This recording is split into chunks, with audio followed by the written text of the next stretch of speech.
Okay, my name is Emily Monson, and I did my presentation on traumatic event survivors. So, traumatic event survivors are those who have experienced or witnessed, or if they were confronted with an event that involves an actual or threatened death or injury, such as rape, mass shooting, war, natural disasters, accidents, etc. So, 6 out of 10 men and 5 out of 10 women in the US will experience some type of trauma in their lives. And these numbers correlate with state and international numbers, meaning that the same is pretty much all around the world.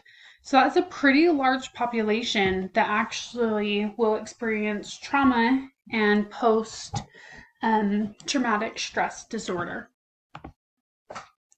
The Healthy People 2030 goal says increase the ability of primary care and behavioral health professionals to provide more high quality care to patients who need it.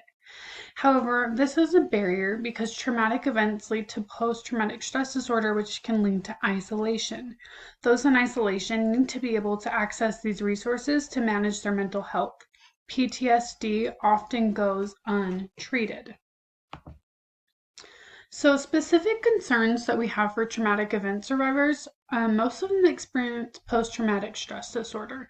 And these symptoms can include intrusive thoughts, nightmares, flashbacks, avoidance of thoughts, negativity, blame, loss of interest, detachment, reckless behavior, hypervigilance, difficulty concentrating, poor sleep, and more.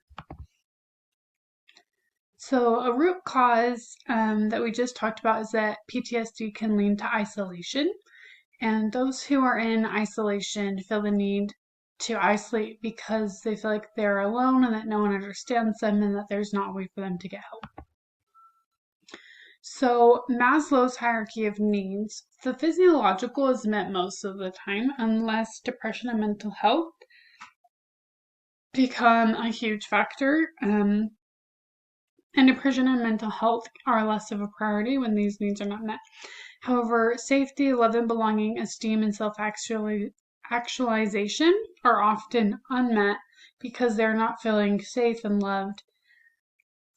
So their anticipated functional levels, they're not high because they're often isolated, and they also don't have the energy to deeply seek for treatment. So that treatment needs to be readily available to them.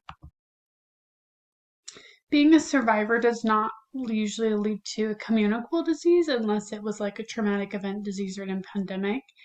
Interestingly, PTSD symptoms are reported during COVID-19, whereas in Holocaust survivors who reported to have an infectious disease during the Holocaust.